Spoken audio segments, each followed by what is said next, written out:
That works pretty good. Yeah, does the job. So guys, this is my friend Mason. He's kind of in charge of this job here. Mason, why don't you tell me what's going on?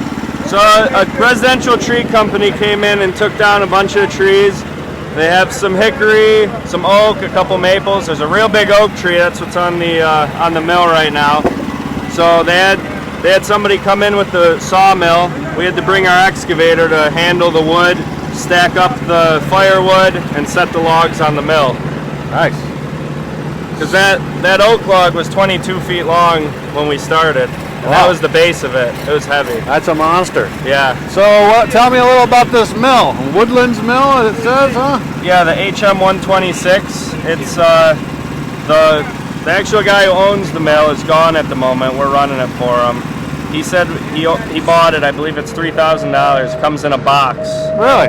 Yep. That's really a good price for something that seems to work. Yeah, you can do it. And it came with a Kohler engine on it, or that was separate? I believe it's just a kit. Comes with everything as it is. That sounds pretty good. Cool. So I just asked Mason how it clamps on there, and he says, well, these little pieces of stake go in the pockets there and kind of hold it there. Yep. That's pretty neat. Simple but effective. Everybody that's seen us on the channel, seen that we have a wood miser that we use once in a while. This is kind of similar, but a little more manual operation going on. So, very nice. All right, guys, the owner of this sawmill is here. His name is Ron Barone, and he's going to tell me a little bit about it. All right, simple sawmill, man. It's just a bandsaw mill. It'll cut about 26. This one's a 26-inch wide that you can cut up to. We canted the wood, which was a big pain in the ass. We had to take that big old tractor over there and flip the wood a couple times. He pulled it off, flipped it, and you know what it is? You square it up, and then you just run that bandsaw, you know, right up about 8/4, which is you know how we measure wood in the industry, right? Yep. So we got 8/4 deep, and we're cutting the boards out. It seems to be, you know, this one is oak. It's a little bit tough, but it seems like it's going through all right. Yeah, it seems to cut through it pretty good. I was here when they were running it. I was pretty happy with the way they were going, right? Yeah. Had to push with 3 guys, or 2 at least, and I don't know, it worked pretty good. So where'd you get this thing? Is it something you buy online, or? It's funny, yeah, you buy it online and it came in a crate. So really? A couple crates actually, and I had to put the whole thing together with the trailer and everything. All the bolts torqued down properly, and it took about a week. No you know, kidding. we could set up. It was about $7,000 for the this sawmill. I did get the trailer extension. You can get the ones that sit on the ground, but you know I wanted to move it. So Right, yeah, definitely. This particular model can extend too, so you can get a trailer extension, which just bolts right on, and you can I think you can run up to 16 foot. This one 10 foot only. But cool. Where is it made? This one is made in Canada. Really? Yes, and with the tariffs coming in, I work in international trade, so I'm sure that $7,000 is now probably $12,000 in order to get the same machine because of all the tariffs. That's a bummer. I wasn't sure what was going on with the tariffs right now, but no, there's a lot. I work in international. We write software for international trade called Smart Border. It's you know, and we actually work for Livingston International, which is one of the North America's largest broker. Okay. So we import everything from sawmills to, you know, cans of pop, you know. No kidding. So that's cool. That's cool you do that. The engine on here, a Kohler, how you liking that? That seems to be working pretty good. I got the upgrade. So this is a Kohler 14 horsepower engine. Okay. Which this handle here controls your throttle. So you squeeze this, it controls the throttle here. And then that has I think a centrifugal clutch or something in there that'll start the blade moving, you know. Yeah. So and then there's a water feed system here that you just put a little bit of soapy water in, and that comes down right to here. So when you pull the throttle, this valve here opens, and it spits water out on the blade to keep it lubricated. Nice. So you don't bind up when you're doing it. But yeah. And then just a simple handle here. This will allow you to raise or lower the mill, and then we a have simple pointer. It tells you where you're at there. Yeah, and what you do is it's magnetic, so you just move it, and you just go down. In this case, we're cutting 8/4, so you just move it down, and it'll give you perfect measurements. Wow, that's really neat for the rough cutting. Cool. Other than that, yeah, it's. Oh, and I found out in New York, you do not have to have a plate on a sawmill. Really? You can trailer this without a plate. I checked it out for the DMV because there's actually no VIN on this, so to register the trailer was impossible. So it is a built trailer. It's a piece of equipment, so it's like a cement mixer. Yeah, exactly. Yeah. So that's good for people to know.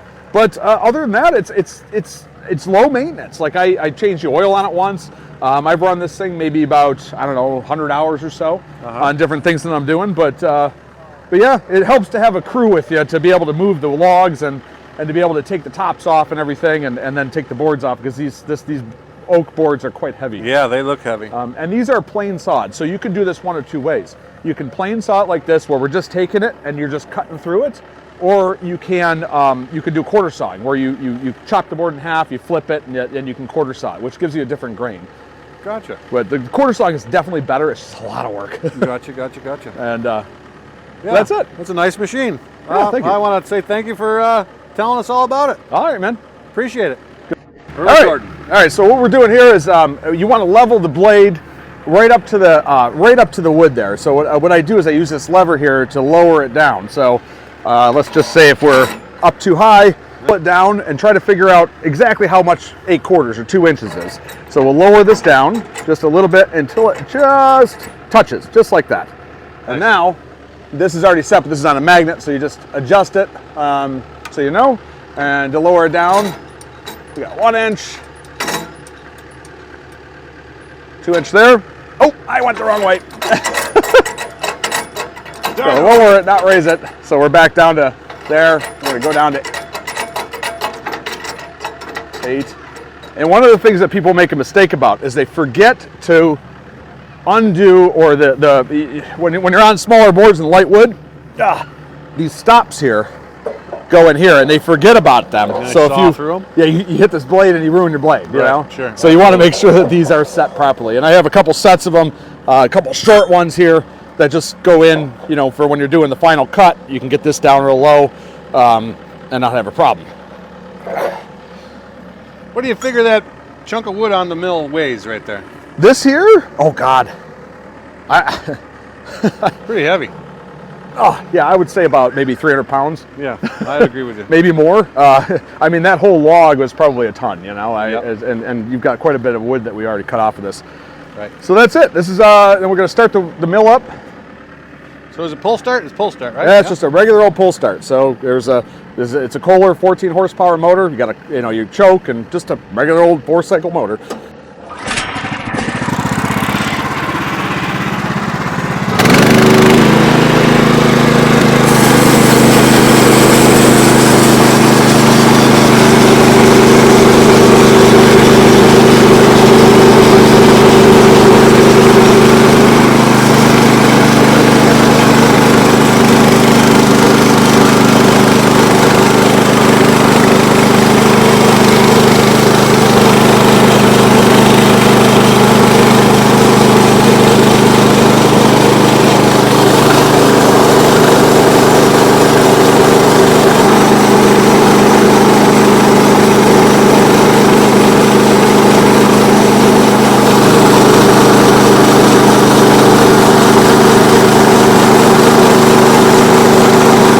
You want to get the water squirting on the blade there. If you get on the other side and zoom in onto that.